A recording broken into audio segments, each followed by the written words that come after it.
Sur ces images, c'est elle, Alice Guy. Insouciante, gaie et rieuse, elle a 22 ans et ignore tout du merveilleux et tragique destin qui l'attend. Première femme derrière la caméra, première réalisatrice et productrice de films de fiction, la curiosité, l'inventivité, le regard particulier d'Alice Guy sur le monde ont façonné les débuts du 7e art. Pourtant, son nom a été rayé de l'histoire du cinéma. Je crois qu'il y a une erreur dans l'histoire du cinéma. Oui, malheureusement. Son œuvre, considérable, est longtemps restée introuvable. Plus de 500 films perdus, détruits ou attribués aux hommes de son entourage qui ont souvent laissé faire. Vous avez encore des films que vous avez tournés? Vous en possédez encore? Malheureusement, on n'en retrouve pas.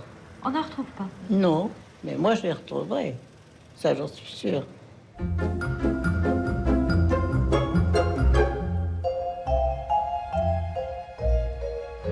Oubliée, effacée, passée sous silence, Alice Guy s'est battue jusqu'à la fin de sa vie pour ses films, bien décidée à rétablir la vérité et à dire au monde son histoire.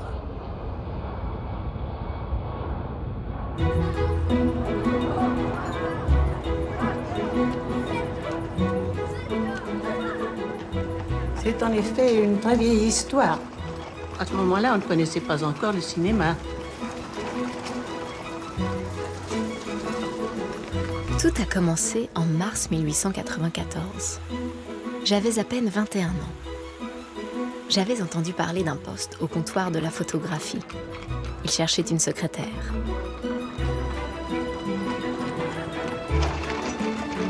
Je me suis présentée avenue de l'Opéra, le cœur battant, les genoux tremblants.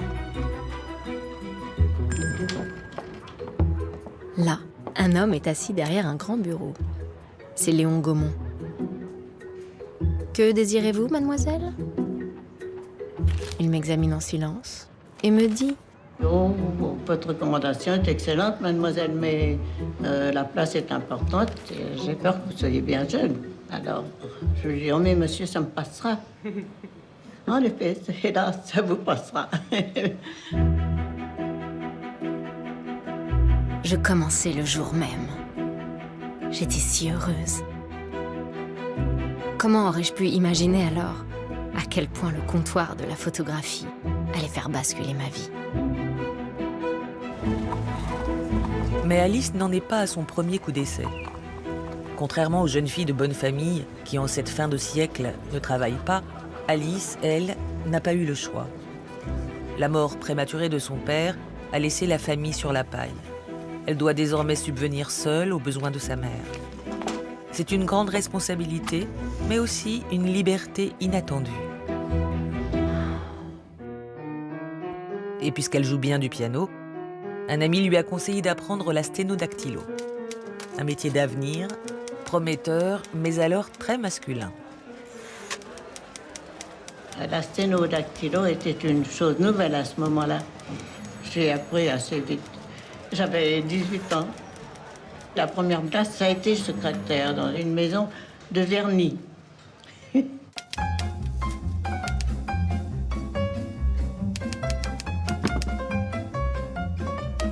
Dans cette maison, je me retrouvais la seule femme au milieu d'un groupe d'hommes. L'un d'eux avait une grande gueule qui déversait comme un égout un flot de plaisanteries grivoises. Évidemment, à mon adresse. Un jour, exaspérée, je bondis jusqu'à son bureau et frappant du poing de toutes mes forces, je lui criai « Vous allez ravaler vos ordures, me laisser travailler en paix !» Il se dressa comme un diable et dit « Bah merde alors, v'là qu'elle m'engueule. Va falloir l'adresser, la môme. » Je dois vous avouer que cette première expérience m'a forgé le caractère.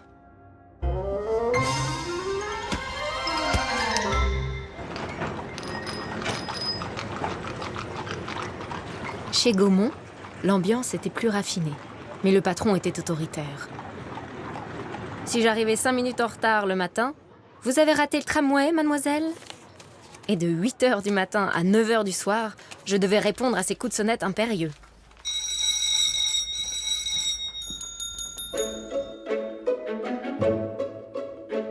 Mon poste était malgré tout captivant.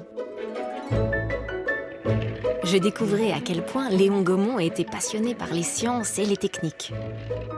Le comptoir était alors en plein essor et fourmillé d'ingénieurs et de photographes. Mais moi, je ne connaissais rien de la photographie. Je savais bien qu'il y avait des bains et des plaques, mais le maniement de tout ça, je l'ignorais absolument. Il a fallu que j'apprenne tout ça. Tout le monde se passionnait alors pour la photographie. Et devant nos appareils, défilait le tout Paris. Je me souviens d'Émile Zola. C'était au moment de l'affaire Dreyfus.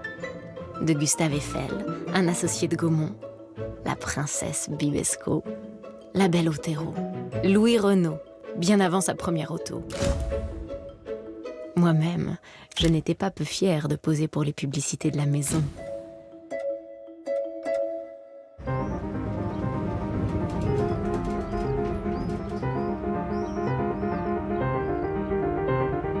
Quelle époque! Quelle belle époque! Sous les yeux d'Alice, tout grandit, s'élève, s'accélère. La vie devient tourbillon. La vitesse gagne le monde et avec elle, l'envie d'en saisir l'essence.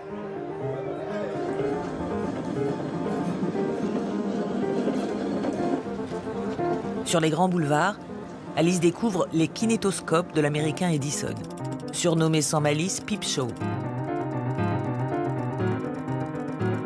Pour quelques sous, les Parisiens se bousculent pour s'y rincer l'œil. Mais seule une personne peut regarder à travers sa lentille grossissante.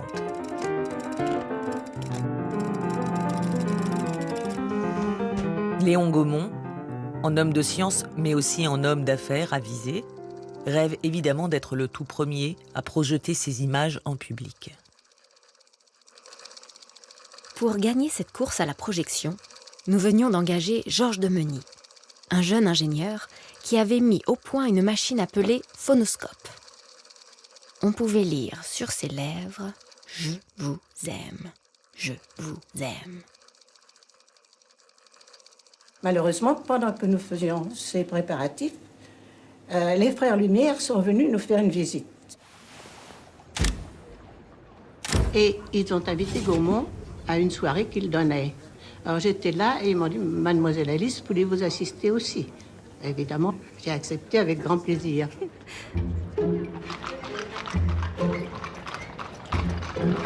Nous sommes donc allés boulevard Saint-Germain. Là, les frères Lumière préparaient un petit appareil dans le fond de la salle. Personne ne savait ce qu'on allait voir. La lumière s'est éteinte. Et l'effet de surprise a été incroyable.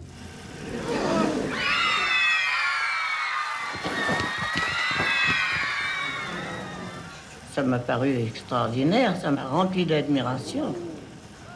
Nous sommes revenus enthousiasmés de l'invention. C'était la naissance du cinéma.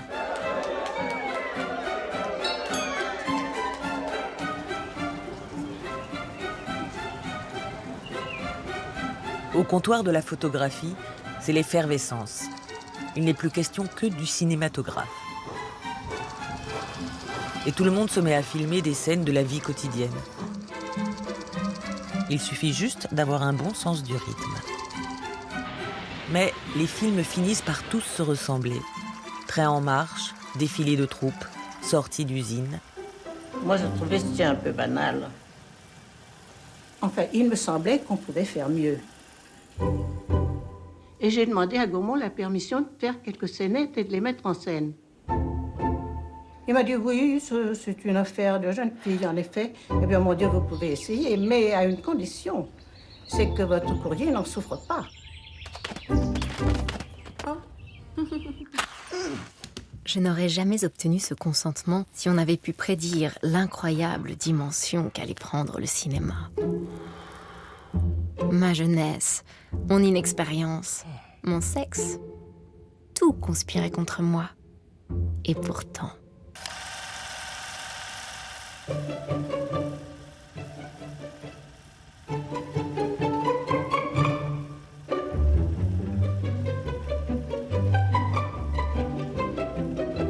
C'est donc dans ce jardin enchanté que la première femme cinéaste du monde voit le jour.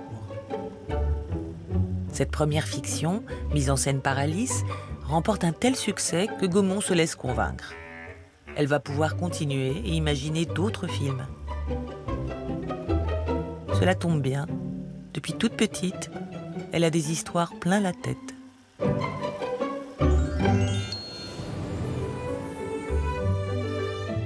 Mon père était libraire, éditeur au Chili.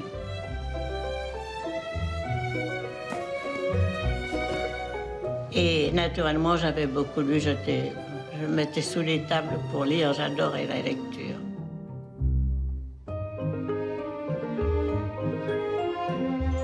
Mon enfance a été mouvementée. Élevée en Suisse jusqu'à l'âge de 3 ans par ma grand-mère que j'adorais, je dus me séparer d'elle pour rejoindre mes parents installés au Chili. Le voyage en bateau dura 7 semaines. Je me souviens du détroit de Magellan. C'est là que la féerie commença. De chaque crevasse, le soleil faisait jaillir des étincelles diaprées. Et mon imagination enfantine peuplait chaque caverne de fées et d'animaux étranges.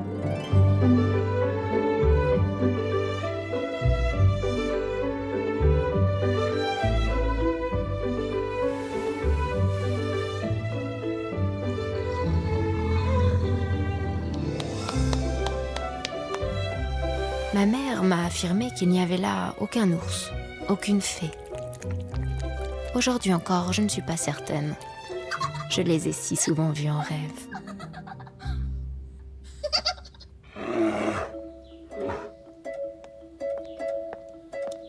Alice a maintenant 23 ans et ses rêves vont pouvoir s'imprimer sur la pellicule. Tout commence dans un terrain vague de Belleville.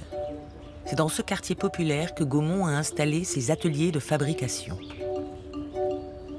Et c'est là-dessus que nous avons commencé à faire quelques scénettes et de les mettre en scène. Si les gens avaient vu dans quelles conditions nous le faisions. Un drap peinturluré servait de décor. Les costumes étaient loués ici et là. Et comme acteur, le personnel de l'atelier.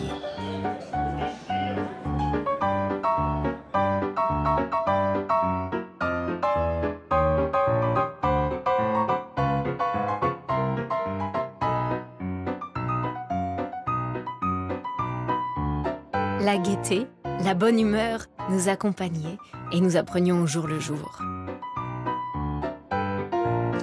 Le hasard, la maladresse d'opérateurs nous firent découvrir le film à l'envers, le fondu, les ralentissements, l'accélération, les surimpressions. C'est comme ça que nous avons trouvé les uns après les autres des petites choses intéressantes.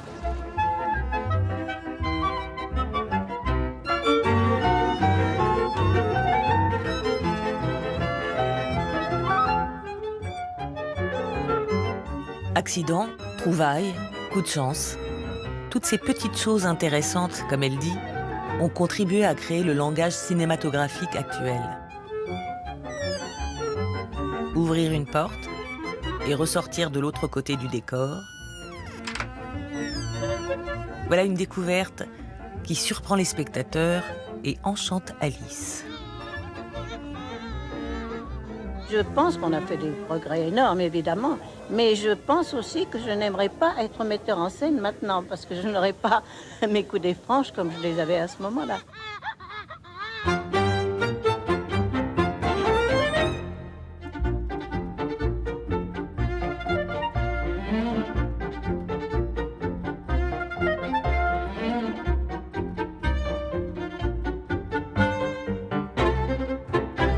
Chez Gaumont, nous nous étions spécialisés dans les films comiques, avec poursuites, chutes, acrobaties. Plus la casse était importante, plus le succès était garanti.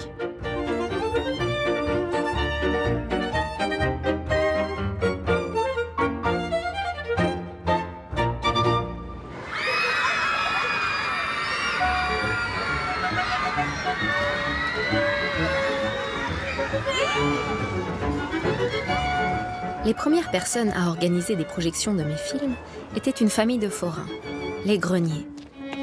Un jour, ils m'invitèrent à une de leurs séances. C'était pour moi une première.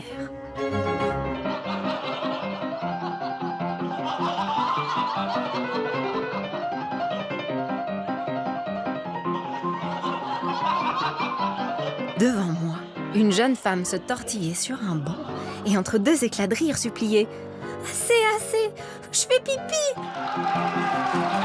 Cette rencontre avec le public fut pour moi un jour de fête.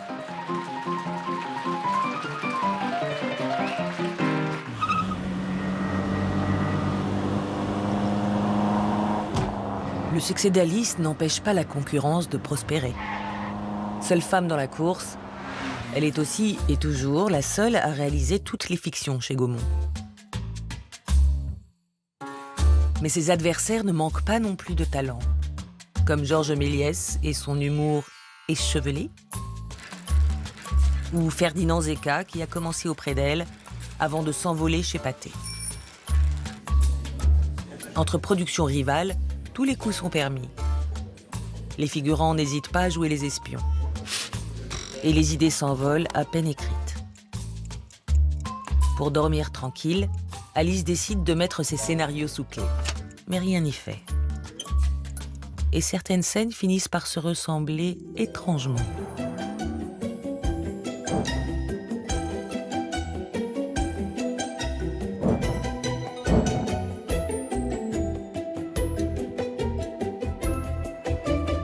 Aussi, pour éviter pastiches et contrefaçons, Alice décide-t-elle de s'éloigner des regards indiscrets.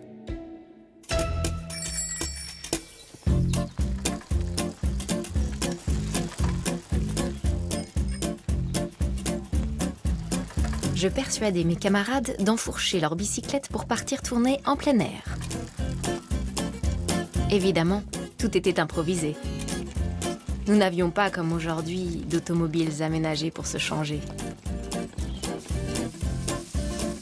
Les dames se sont cachées de leur mieux, derrière les buissons, pour enfiler leurs costumes. Tandis que les hommes, moins pudiques, se sont dévêtus n'importe où. Heureusement qu'il n'y avait personne. Nous aurions pu finir au poste. Malgré notre bonne humeur, ces prises de vue en plein air étaient souvent éprouvantes. Le ciel nous réservait parfois quelques surprises.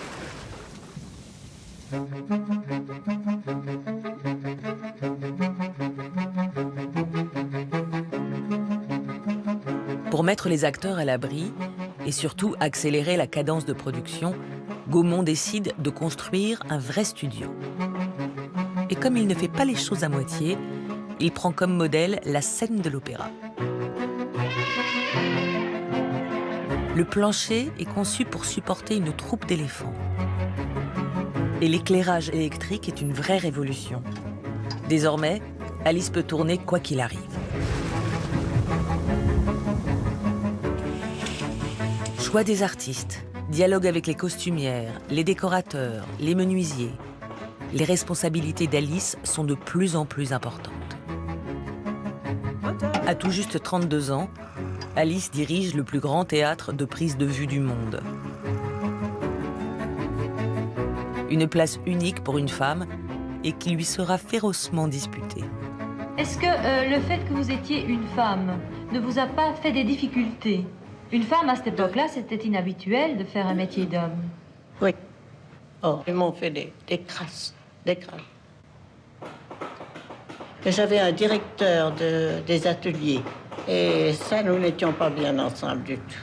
Une nuit d'hiver, il faisait très froid, c'est vrai. Il a pris tous nos décors faits, il les a fait couper pour chauffer. C'est vous dire à quel point. J'ai vite compris cette évidence. Aussi longtemps qu'une femme reste à ce qu'on appelle sa place, elle ne subit aucune vexation.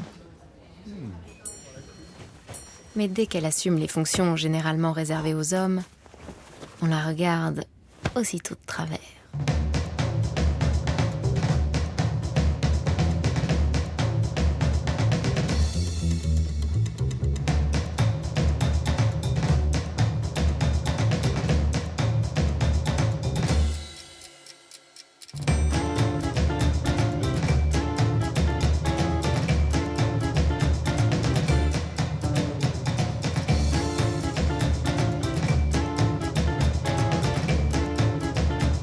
En France, nous sommes des femmes, et seulement des femmes.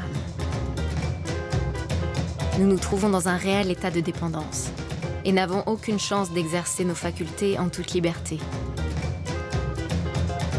Il y a des exceptions, bien sûr, mais elles sont rares. L'art est pratiquement le seul domaine qui nous est ouvert.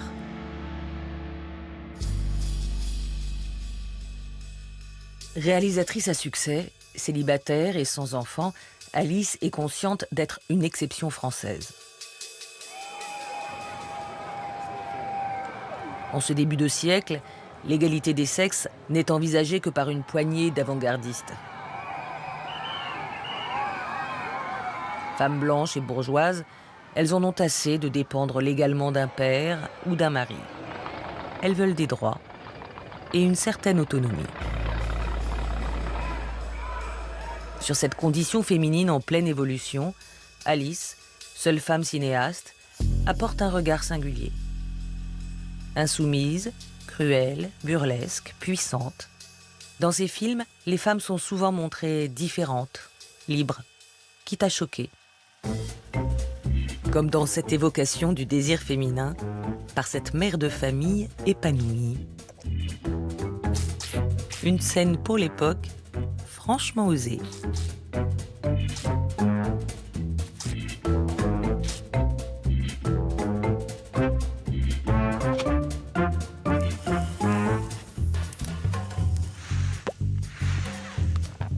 J'aurais beaucoup aimé être actrice. Mais alors j'avais un père qui me disait « Ah non, jamais.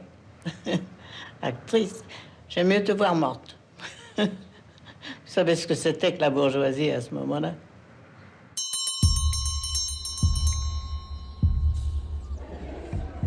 Il faut dire que mon père m'avait envoyée à 6 ans dans un pensionnat près de la frontière suisse. La discipline était stricte.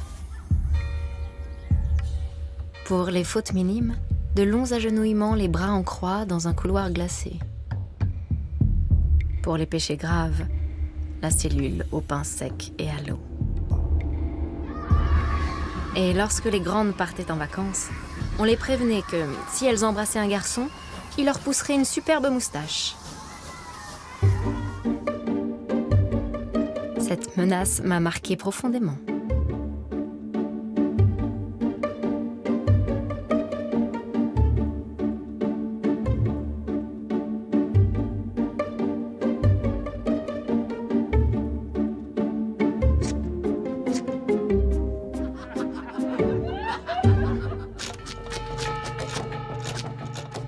Mais l'éducation d'Alice se fait aussi en dehors des sentiers battus. Sa mère préside une œuvre de bienfaisance qui vient en aide à des ouvrières du textile tombées prématurément enceintes. Elle insiste pour qu'Alice l'accompagne. C'est un choc. Alice avouera plus tard que ce premier contact avec la misère lui a été salutaire. Elle ne sera plus jamais la petite oie blanche, ignorante des injustices sociales qui l'entourent. Désormais, elle voit tout et le dit. Je ne devrais pas raconter ça, mais je veux dire tout de même qu'il y a eu quelque chose d'épouvantable. Nous avions des voisins, des gens terriblement pauvres, puisque nous étions à Belleville. Et il y avait une vieille grand-mère qui avait une fillette qui avait 12 ou 13 ans peut-être. Elle est venue me demander de prendre sa petite fille dans la figuration. Je lui ai dit, écoutez, moi je ne peux pas la surveiller. C'est à vos risques et périls, parce que, vous savez, les figurants là-bas, c'est pas la crème. Alors, le soir, je dis, je vais la mettre dans ma chambre. Et Jacé, mon assistant et sa compagne sont venus me dire, oh, écoutez, mademoiselle, vous êtes tellement fatiguée, nous allons la prendre avec nous. Je dis, il est avec sa femme, ça va bien. Alors, il s'est passé des choses absolument dégoûtantes.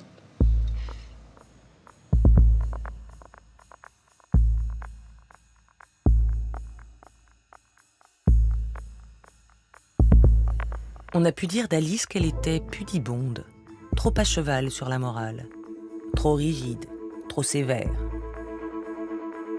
Ce sale type, comme elle l'appelle, elle l'a fait mettre à la porte. Une décision que le milieu du cinéma lui reprochera très longtemps. Car enfin, cet homme si talentueux, pourquoi ruiner sa carrière ?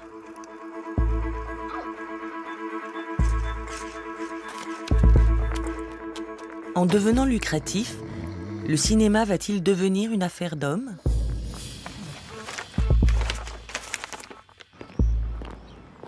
Désormais, Alice doit faire face aux ambitions que suscite son poste à la tête des studios Gaumont. Le conseil d'administration est à l'affût et lui demande de rendre compte de la moindre dépense. Dans le même temps, la cadence des films s'accélère. Il faut faire vite et tourner un film par jour. Mais Alice s'obstine et continue à vouloir voir les choses en grand.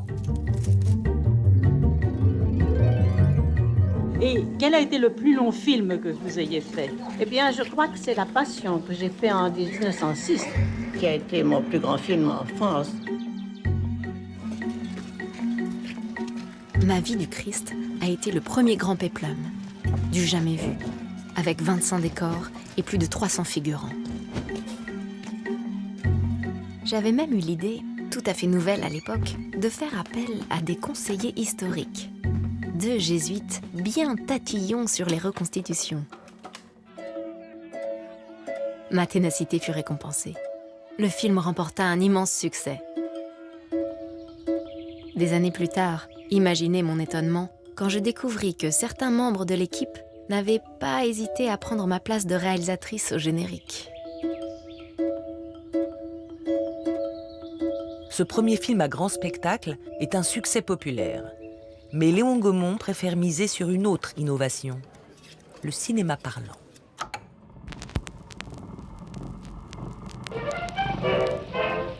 Pour remplacer la boxe française, on a pris la boxe japonaise. C'est avec cet appareil souvent capricieux, appelé chronophone, qu'Alice va enregistrer en playback des dizaines d'artistes de music-hall. Mais dites-moi donc, Rosine, ma belle voisine, pourquoi toujours me refuser un petit baiser? Au cours de l'un de ses tournages, Alice a l'idée extravagante de se filmer au travail. C'est le premier making-of de l'histoire du cinéma.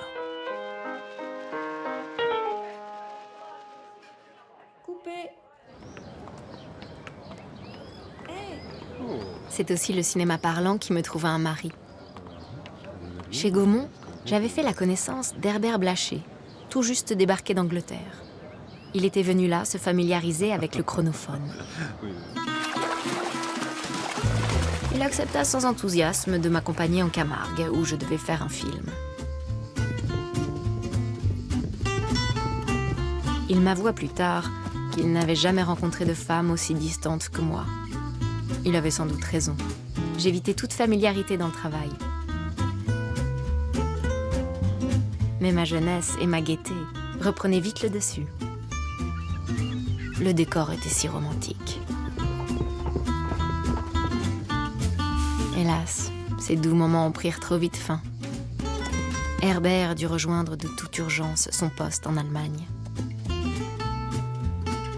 Mais à peine était-il parti que Gaumont m'envoyait le rejoindre à Berlin pour l'aider à régler les problèmes du chronophone. Il m'a dit, allez-y. Mais j'ai dit, mais je parle pas l'allemand, moi je ne connais pas l'Allemagne du tout. Il m'a dit, Blaché, il vous servira de Cicérone. Et ce qui s'est fait. Nous ne sommes pas mariés à ce moment-là, mais il m'a demandé. J'avais pas très envie d'épouser un Anglais, surtout ça. Mais les Anglais ne sont pas très sympathiques.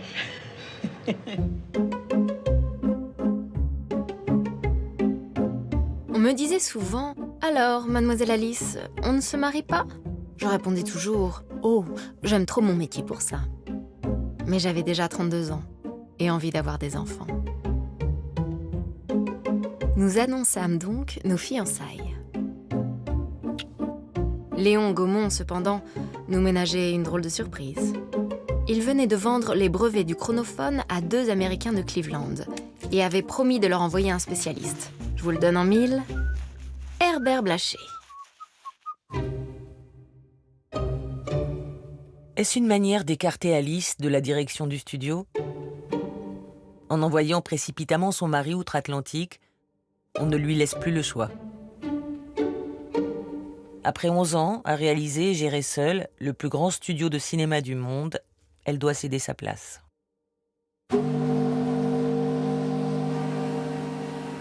3 jours après leur mariage, le couple embarque pour l'Amérique.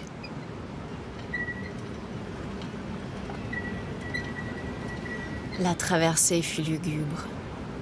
Je quittais le cœur gros, ma famille et mon pays, persuadée que j'abandonnais pour toujours ma carrière de cinéaste. Rien n'arrivait à chasser ma tristesse. La statue de la liberté éclairant le monde, les gratte-ciel dans la brume. Je voyais tout cela à travers les larmes que j'essayais de retenir, en vain.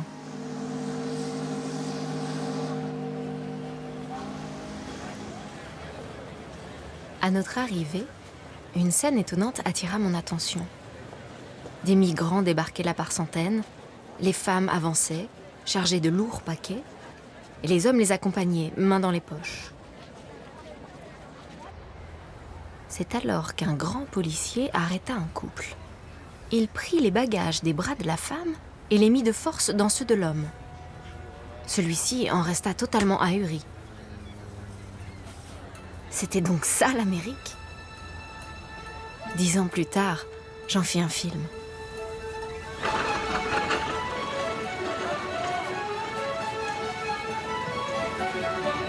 La rencontre d'Alice avec le Nouveau Monde se poursuit avec la traversée des quartiers pauvres de New York. Vagabonds, ouvriers, étrangers fraîchement débarqués, tous se pressent dans les snack-bars et les Nickelodeon. Ces salles de cinéma, grossièrement aménagées, permettent à un public qui ne parle pas un mot d'anglais de se divertir facilement. Tout ça pour un nickel, le prix d'une chope de bière.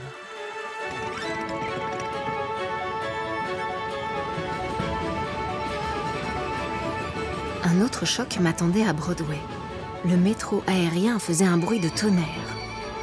Je crus à une révolution.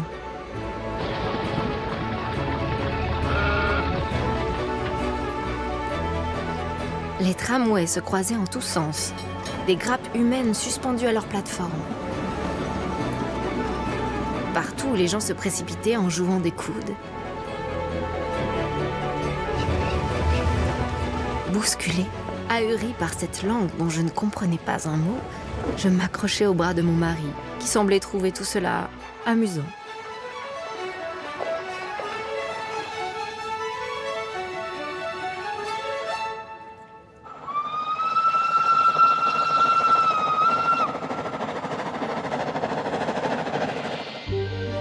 Nous dûmes bientôt quitter New York pour Cleveland, où nous attendaient les clients de Gaumont. Je commençais à découvrir les us et coutumes de ma nouvelle patrie. Partout, des femmes conduisaient seules des petites voitures électriques qui ressemblaient à de grands fauteuils.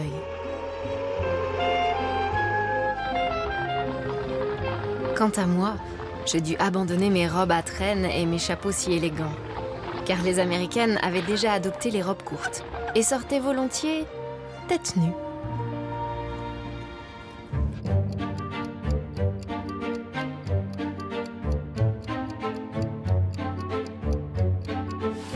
Le temps passait. Je m'adonnais à de nouvelles occupations.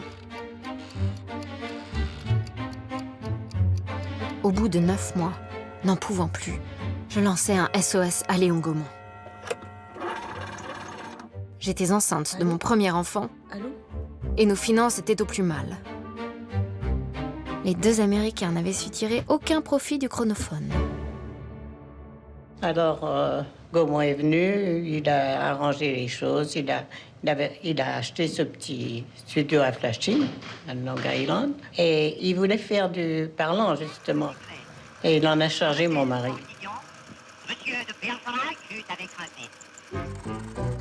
J'avais remarqué que le studio restait inoccupé des journées entières. Quel gâchis! La tentation était trop forte. je proposai aussitôt d'en louer une partie et d'y tourner mes propres films. Une page se tournait pour moi. Et il n'était plus question de me retrouver sous la coupe d'un patron tel que Léon Gaumont.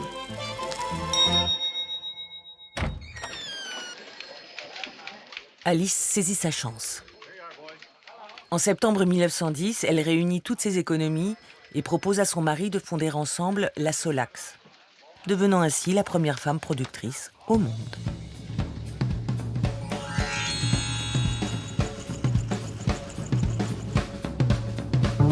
Alice assure seule la bonne marche de la jeune entreprise. En 2 ans, elle va écrire, réaliser ou superviser plus de 200 films. Le public adore et les commandes s'accélèrent. Ces films américains étaient-ils très différents des films que vous aviez l'habitude de faire en France? Oui, très différents. Nous avons fait surtout beaucoup de films cow-boys. Pour commencer, c'était la grande mode à ce moment-là.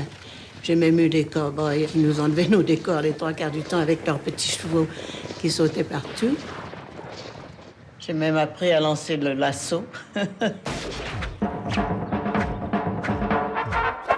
C'était aussi la mode des films à suspense.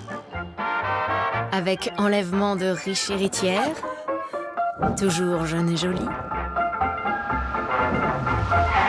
amoureux qui partent à leur recherche, traquenards, etc.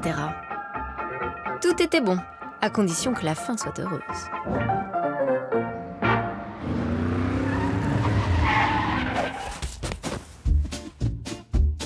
Ce genre de film me mit en rapport avec des casse-coups, qu'on n'appelait pas encore cascadeurs. Ils nous proposaient de même de sauter d'un pont, de se laisser attacher sur des rails, ou même de traverser un incendie. C'est si spectaculaire que les journalistes curieux se pressent pour assister au tournage. Et pas une semaine ne passe sans qu'Alice soit interviewée. Sa success story fait la une. Son expérience à la tête des studios Gaumont, sa réussite avec la Solax, sa French Touch, contribuent à faire d'elle un phénomène. Jeune, énergique, volontaire, la figure dominante du cinéma sera un jour une femme. Et cette femme, c'est Madame Alice Guy Blaché. C'est le rêve américain. La Solax produit maintenant 2 films par semaine et les bénéfices explosent. Alice est devenue la femme d'affaires la mieux payée des États-Unis.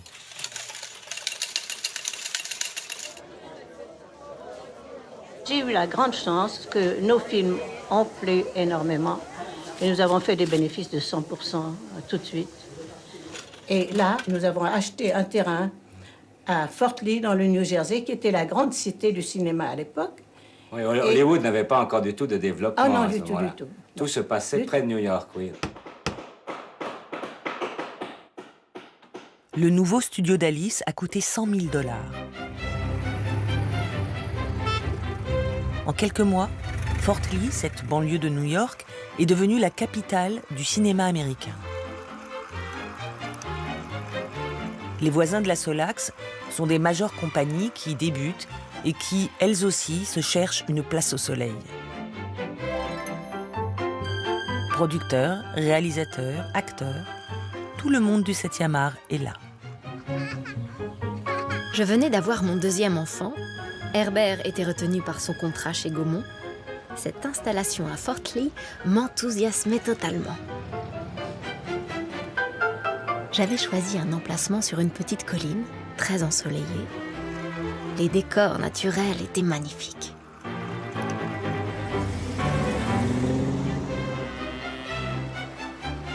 Alice engage des comédiens qu'elle installe à Fort Lee, prêts à tourner à toute heure et à tout âge. Elle débauche même le comique Billy Quirk, un des plus gros salaires de l'époque. Et pour vanter les charmes de la Solax, elle crée un service chargé de la publicité. C'est le début du Star System. Et vous aviez de grandes vedettes ou bien la vedette n'existait pas? Oh non, j'ai eu des vedettes formidables.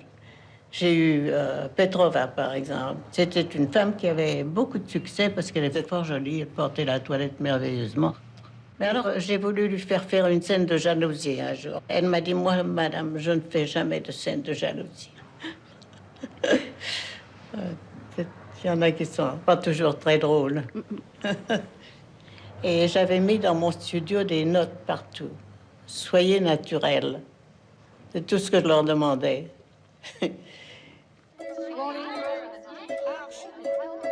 Soyez naturel. C'était ma marque de fabrique. Parce qu'à cette époque, beaucoup de comédiens venaient du théâtre et surjouaient devant la caméra. C'était terrible.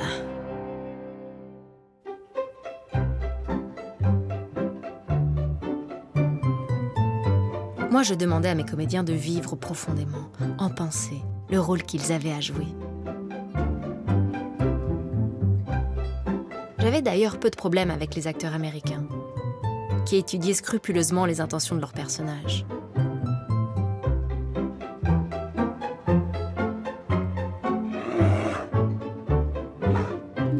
Pour encourager les artistes, je devais parfois donner de ma personne.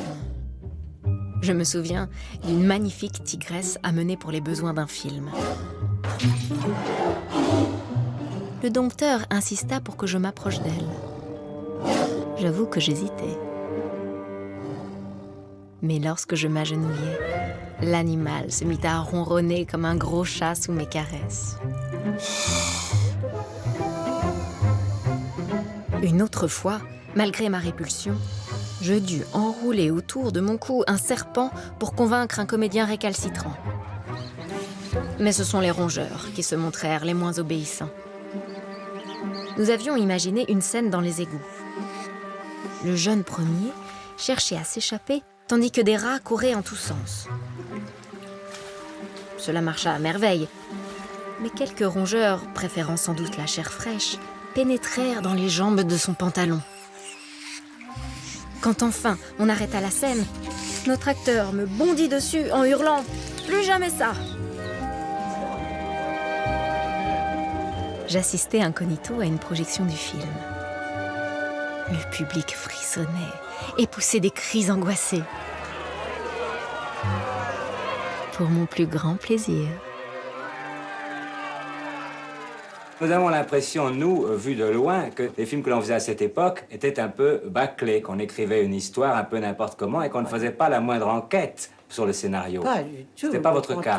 Au contraire, nous avons toujours étudié. Vous avez été dans des milieux particulièrement pittoresques pour faire ces films. Ah oui, qu'avez-vous vu, par exemple? Certainement. Mais j'ai voyagé un peu dans toute l'Amérique. Dans cette Amérique prospère, Alice s'émerveille de tout, mais s'intéresse aussi aux exclus, aux déshérités. Indiens Navarros, parqués dans des réserves, orphelins abandonnés dans de sinistres institutions, condamnés à mort en attente de leur peine, ghetto de Chinatown. C'est avec peu d'a priori et beaucoup d'empathie qu'Alice mène sur le terrain un travail d'enquête exceptionnel pour l'époque. Nous faisions à ce moment-là une étude sur la traite des Blanches. Et j'ai voulu savoir comment ça se passait, car il y en avait des quantités à New York, où il y avait de malheureuses gosses de 14 ans. Et j'ai donc visité le tribunal de minuit. J'assistais à une séance du tribunal dont je sortis en larmes. On y jugeait une enfant prise en flagrant délit de racolage. Le président la condamna à 6 mois de détention. Quelqu'un murmura à mes côtés « What about the men ?» Et les hommes, alors? Décidément, mon métier m'a mené à rencontrer des femmes bien malmenées par la vie. La carrière d'Alice, menée jusqu'ici tambour battant, connaît alors un brusque revirement. Tout bascule pour elle au moment où Herbert quitte la Gaumont pour s'installer à la tête de la Solax. Sa réussite a-t-elle fait trop d'ombre à son mari? Ou Herbert se rêve-t-il en capitaine d'industrie, capable de rivaliser avec les majeures compagnies du cinéma? Quoi qu'il en soit, Alice perd peu à peu de son indépendance. Désormais, je n'assistais plus à aucun conseil d'administration. J'aurais, disait Herbert, gêné les hommes qui désiraient fumer leurs cigares en paix. Mais mon mari me réservait d'autres surprises.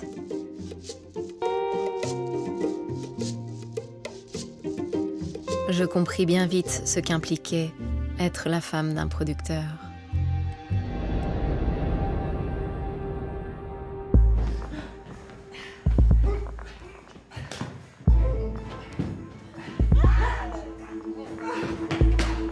Comment ne pas entendre l'émotion d'Alice, ses préoccupations, ses convictions les plus intimes?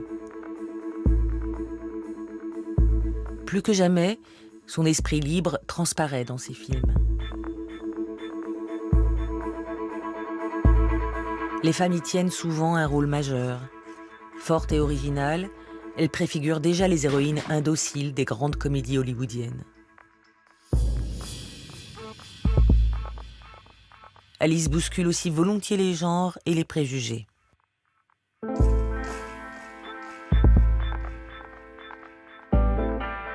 Ainsi, lorsque les comédiens de sa troupe refusent d'apparaître aux côtés d'acteurs noirs, elle n'hésite pas. Elle tourne son film avec une distribution entièrement afro-américaine et l'impose dans tous les cinémas. Personne n'avait osé. C'est une première dans l'Amérique ségrégationniste.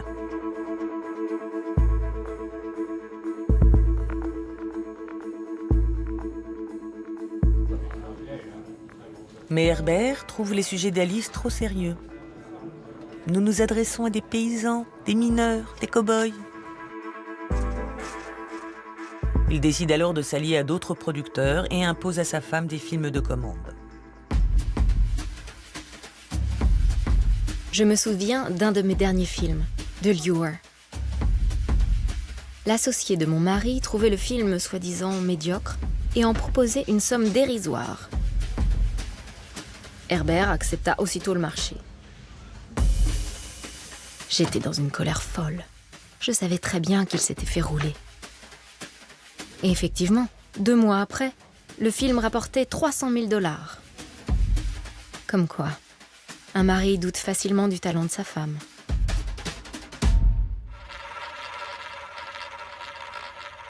Un péré passe, rien ne va plus.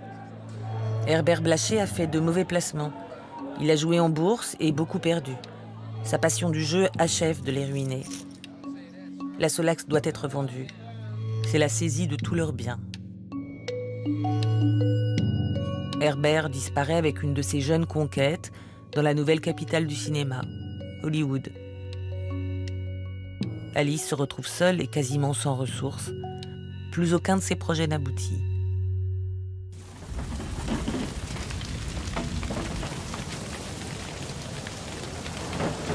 En décembre 1919, un incendie ravage son studio tant aimé. Ses rêves s'envolent. Elle a 46 ans et elle a tout perdu. Alice repart pour la France, avec l'espoir de retrouver sa place dans le cinéma.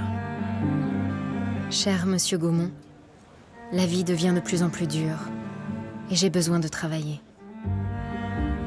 Vous n'avez pas repris en France une activité cinématographique? J'ai essayé, mais je n'ai pas réussi, malheureusement. Je découvris plus tard que Léon Gaumont m'avait supprimé de l'histoire officielle de sa société. Mon nom n'apparaissait nulle part. Lorsque je protestais, il me répondit « Ce n'est pas moi qui fais les catalogues, et puis c'est si peu important. » Vous savez, ma carrière féminine m'a valu bien des amertumes. Rayée des catalogues, Alice le sera aussi de l'histoire du cinéma. Pour nombre d'historiens, elle est et restera la simple secrétaire de Léon Gaumont. Révoltée, Alice écrit ses mémoires, cherche à rétablir la vérité et garde l'espoir de retrouver ses films. Vous avez encore des films que vous avez tournés? Malheureusement, on n'en retrouve pas. On n'en retrouve pas. Non, on ne retrouve pas de films français. Mes films américains, on n'en retrouve pas du tout. Parce qu'ils veulent que la première femme metteur en scène soit une Américaine. Oui, les États-Unis ont tout fait pour que la première réalisatrice soit américaine. Et en France, il était impensable qu'une femme ait une telle place dans l'invention du cinéma.